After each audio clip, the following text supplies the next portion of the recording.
The Battle Within, the organization that we continue to support each and every Veterans Day, our fourth annual show with our friends at the Battle Within. We're live at the National World War I Museum and Memorial. It's great to be here on KCMO Talk Radio, and welcome on our next guest. Adam Majors is joining us here on KCMO Talk Radio, clinical manager for the Battle Within, one of the organization's founders.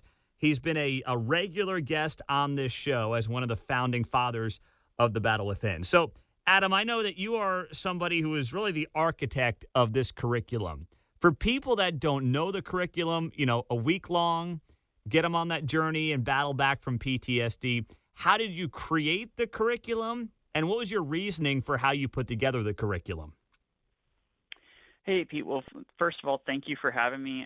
It's great to be back and talking to you about the work that we do over at the Battle Within. And to answer your question, a lot of it was deeply personal. So I came home from Iraq in 2008, had a big breakdown in 2009, and spent years going to therapy and doing a lot of my own work. And some of the lessons I learned along the way informed the curriculum's design. But in a nutshell, what we wanted to do at the Battle Within was create a program that addressed a lot of the problems that aren't addressed in individual therapy. So a lot of therapists like to focus on specifically working on trauma without necessarily setting the stage for trauma. So that's what we do at our 5-day program, is we set the stage for addressing trauma by helping establish those factors that are so critical for succeeding in therapy.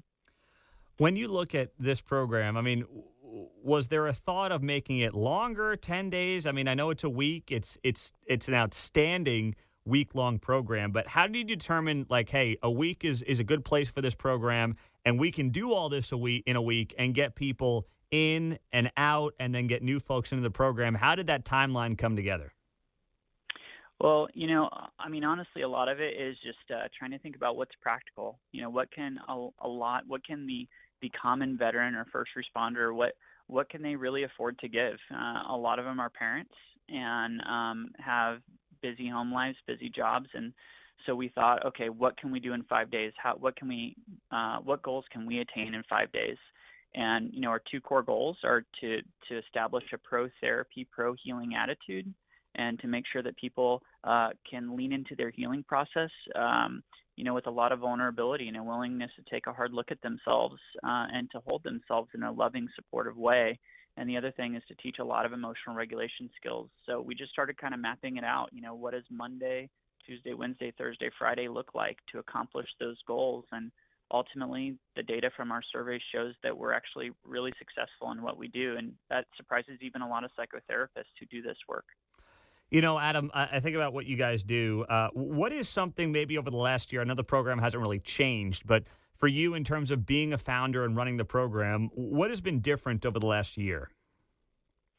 Really, the program has undergone a constant evolution, and it goes through subtle changes from one year to the next. But over this last year, we've been really excited to lean fully into a community mental health approach. So we've been transitioning over the years from more of like a veteran service organization model to a community mental health model. And really it looks and feels more or less the same as it always has. There's so little that's really actually different from the perspective of a participant.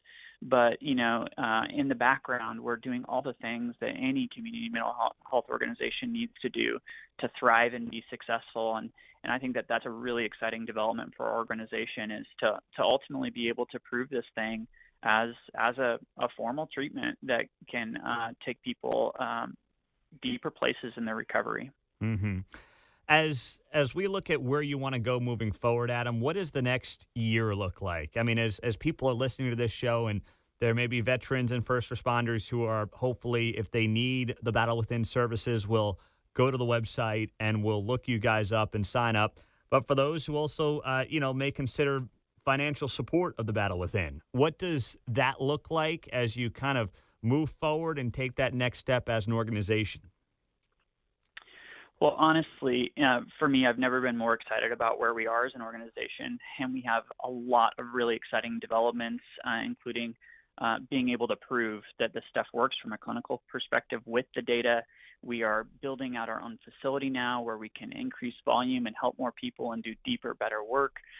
We are building out a more professional team with really highly qualified, amazing team members that I couldn't be more excited to work with.